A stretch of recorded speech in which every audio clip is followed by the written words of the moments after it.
padha lanang iki murim. Niku ora mbebayani kok Mas. Lho, sijine. Ya ngamplok ora apa-apa. Ya wis. Nah, wis. Ngene lho ora apa-apa kok. Ayo. Nggih. Sambil berjalan. Sayange wis duwe bojo.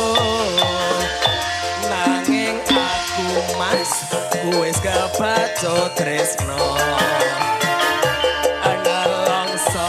Kok keri-keri apa kuwi? Sane